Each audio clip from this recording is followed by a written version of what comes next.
Isang gabi, lumuhod at nanalangin kay Lord, humingi ng isang hiling. Isang pag-ibig na seseryosohin, isang pusong ako'y tatanggapin. At biglang may himalang nangyari sa simpleng araw na parang ordinary.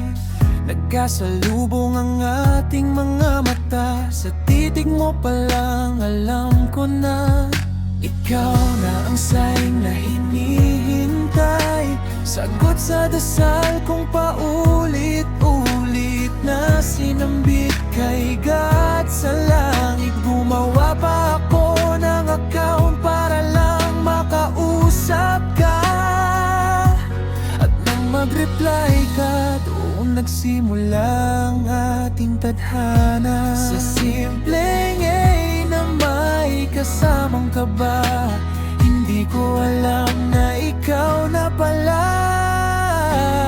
Ikaw ang sagot sa bawat panalangin, ikaw ang mangarap na aking angkinin. Mula sa titigan hanggang sa tawagan, sa bawat chat puso ko'y nahuhulog ng tuluyan. Sa'yo ko lang naramdaman ang ganito, pag-ibig na totoo at seryoso. Hanggang ngayon, ikaw pa rin ang gusto, ikaw at ako, sana hanggang dulo. Talking stage sa Facebook, katawagan, text sa number mo, kahit pataguan, bawal pa raw kaya lihim ang lahat. Pero puso ko'y hindi umatras, 4.5 buwan na panliligaw, hindi napagod, hindi natakot sumubok. Kahit mahirap, kahit may hadlaw, giip ko'y hindi nagbago kailanman. At dumating ang araw na di ko malilimutan, March 23, taon 2020, siyang simula ng walang hanggan.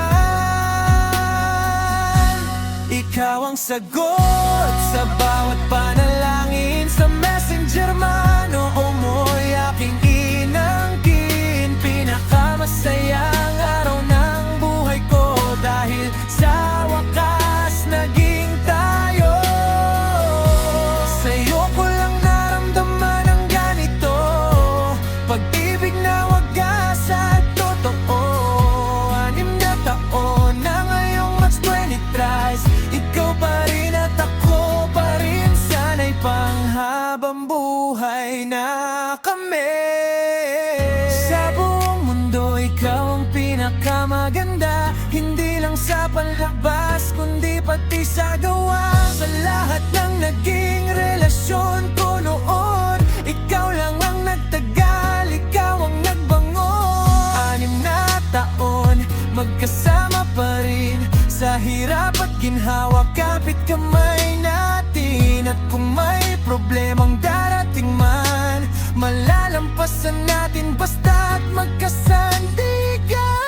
Ikaw ang sagot sa bawat panalangin, regalo ka ni Lord na hindi ko hihilingin palitan kailanman.